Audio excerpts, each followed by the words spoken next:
I think the best place to start is with the testimony video. A lot of people watching this have never picked up a camera before in their life and filmed anything. Some of you might work at churches already. I prioritize my video work time by saying, I want to tell stories of people inside of this church that I go through. These four walls, the people that walk in, I want to find people's stories in there, and I want to tell those stories. I think this is the most beneficial use of anyone's time getting started out, or if you're thinking about engaging churches to, do videos for them, charge $300, $500. You come in and say, I'm going to do a story for you. Or you're sitting around going, boy, I got this job now. What do I do? I would start finding stories and telling those stories, sitting people down, lighting them well, shooting them well, making sure you can hear them. That's a really great place to start, because that is something that churches, you can't find on the internet. No one else can. You got to make it yourself at those places. Now, while the testimony video is the most constructive thing you can do, I think it's also the most destructive thing you can do. Worldview comes back into play here. Not only are we dealing with people, but we're dealing with the ideas, and then we're also dealing with the art and the content of it. Like, is it visually appealing? Is it entertaining?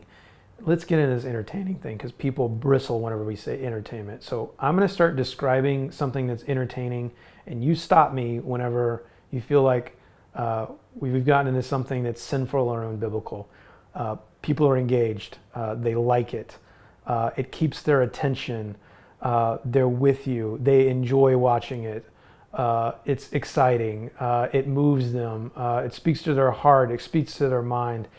I understand why people bristle when you talk about entertainment, because it's like, oh, you just want them to look at girls or weird stuff, entertainment, and there is a bad side to everything, but in and of itself, it's not a dirty word to me. So we're going to talk about it, and obviously I'm using it in the sense of, please don't make me explain it every time I use the word. So the testimony video can span a pretty wide spectrum, starting with people who come to know Christ as their Lord and Savior, or even before that, or their story of sanctification, growing in Christ. They've been mature believers for 50 years. In Uganda, man, we really did hit everyone in the spectrum. People who were, very mature believers, all the way down to people who'd come to know Christ very recently. So when Gerard went, really, it's like the church had totally scattered. People had run away because they had been frustrated by this young man. So he responded to a need. He gathered those who would still be there. As he came here, for me, I don't think that he is able to be as I see him. From I thought that maybe this is a young boy, will not lead us. So I saw that I have a poor attitude towards him, that he's seeing that he's a very young man. The way I go about shepherding these people is through relationship. I make sure that I love each and everyone the way she is, poor, rich, old, young. I just love them the way they are. So that's the way how I've won favor from people in the community, because God is using me really to bless their physical needs and spiritual needs. I want to walk you through some of the experiences I've had with dealing with these testimonies year in and year out, because I think it's the best place to start. And I think it's the thing that needs the most attention right now, because it's the best bang for your buck economically. And we get to look at these things and go, yeah, we're really doing something here. And it gives the church a shot in the arm that I think is totally worth spending the time working on these things. So it's capturing them. So it's finding them, capturing them, editing them, presenting them. There's a lot to it.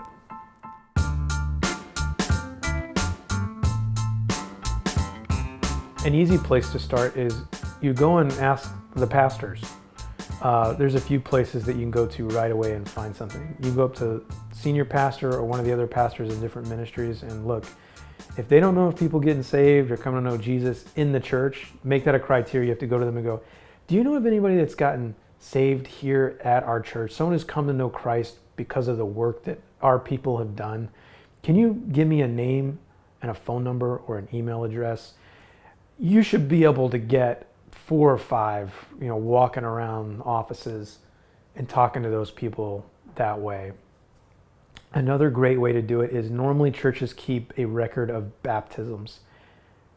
Typically those people will come to know Christ at your church. And again, we're starting with at your church. I don't care what you do. I'm just telling you, best bang for buck within the church. If it's happening there, people are going to recognize it, be excited about it. And I've heard some pushback from only a very small cross section. I was talking to a buddy the other day. Hey, why aren't you hiring me to come and tell stories? And he was like, well, if we got to tell one person's story, we got to tell them all. And I was just like, yeah, that sounds like a great idea too.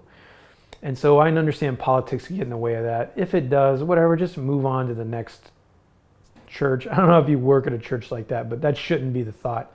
And the way you work on that is by just doing one.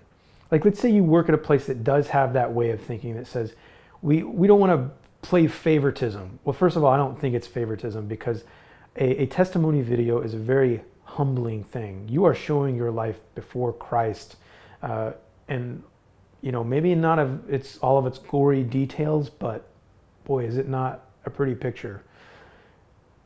And so the best place to start is maybe starting with the student ministry. You go into the student ministry and you say, hey, student pastor, you got anybody's story I can tell here to play in student ministry on like the Wednesday night thing? And if you do a great job of capturing this story and playing it at the student ministry, I guarantee you, student pastor is going to be sitting in the weekly meeting or whatever with the pastor. He's going to go, hey, everybody, watch this. And he's going to hit his iPad and play the thing. And pastor's going to go, we should play that on a Sunday morning. And that's kind of how it goes from there. So go in someplace in your church, do a good job, let it play somewhere small, and trust me, they're going to want to show it to people on Facebook and other social media and on the church's website and in church services if you do a good job. So it's conditional. Finding stories is also a lifestyle. Sometimes it's in the back of your head and you need to bring it all the way up to the forefront all the time. And then when it's up there for a little bit, it'll start to get pushed back. And you got to work real hard to get it back up there. Find stories, and it gets pushed back until eventually it's a habit of yours. And so there's a few kinds of habits that I have. I ask around, like I said, and I keep a notepad or on my phone or something like that, something that is kind of towards the top of the stuff that you touch or do, or like a reminder. So I'll have like story and then a person's name next to it and a little brief synopsis, or who told me about the story. That's probably a good one too. And so I keep a running log of it. In your life groups, you just get to know people.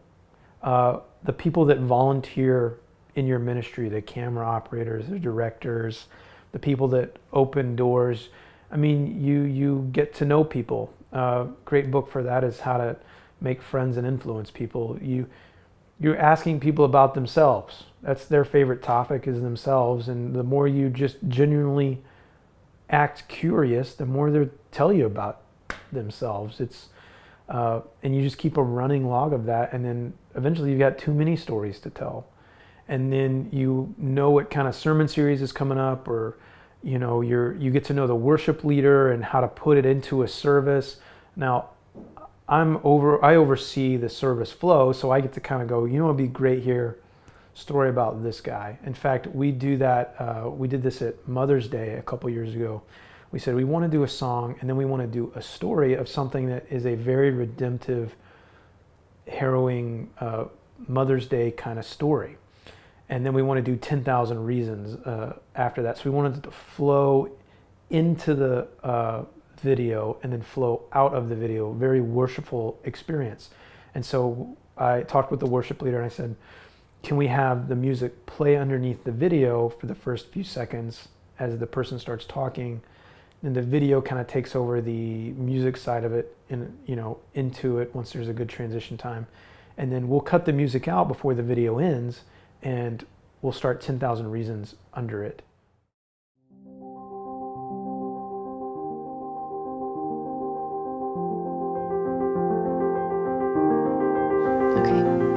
Hi, my name is Jennifer Sines, and I've been coming to Grace Point for about 8 years.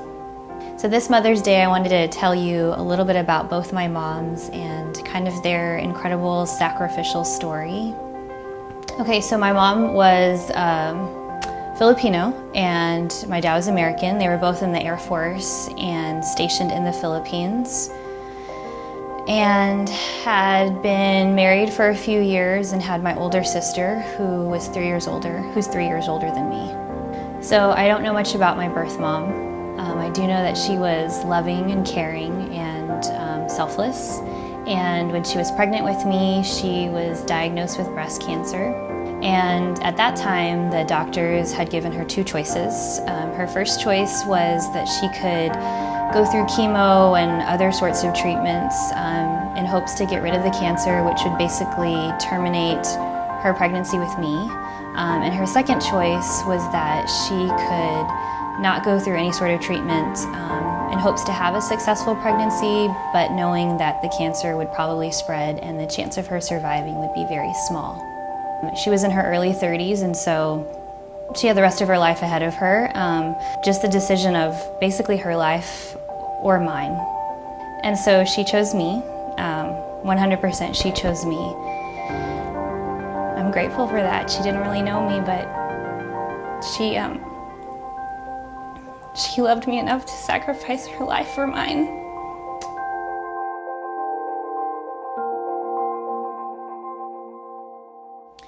So after I was born, my mom passed away when I was 1 year old. It was just me as a tiny baby with my older sister who was 3. My dad had to figure out, I guess, how to move forward from that. So my birth mom and my dad kind of had a mutual friend. She had known my birth mom, and she could see, I guess, the challenge that my dad had faced, being a single dad and just raising my older sister and I. She just kind of stepped in and just started helping to take care of us. So she was faced with this huge decision of staying in her home country with things that were familiar, or choosing to come to the United States and become my mom, and she chose to become the mother of me and my sister. And because her and my dad didn't really marry for love in the beginning, they grew to learn to love each other, but that was its own challenge. And just over the years, I just look back and she's always been very patient and forgiving and gracious and just a really good example of Christ. So now I'm married to Caleb. You probably know him. He leads worship at Grace Point. And we have a daughter. Her name is Abby Rose, and she's 2 years old.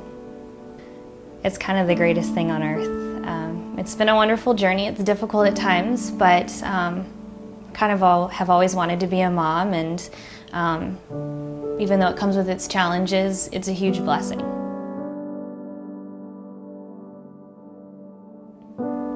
So I haven't really processed all of it. It's just hard to, I guess, to think about the sacrifice that she made and how that was just the ultimate example of love. And I can't imagine being faced with that choice, but if I was, of course, I would do the same thing. I think that's just what moms do. They sacrifice for their kids. So the mom I have now, I look back on all the struggles that she has overcome. I just have a really great example of, I guess, how to be a good mom through her. Her perseverance over the years, how she could have, I guess, given up so many times or just called it quits, but she didn't. As I look ahead, I have to rely on God because I don't know what the future holds, and parenting is difficult and being a mom is hard, and I just have to do the best that I can and just allow him to use me to be the best mom that I can for her. And so that video, couched within a service, played really well, and it came about because we had an idea, and then we had this list of, we just knew people between the worship leader and the pastors. We were able to pick a name out and go, wow, we know that, you know, her story was amazing and would fit in there so well. And, you know, on the spectrum, it kind of falls into this person's gratefulness for sacrifice. And so that's how it wound up in a service, and that's how we found that story.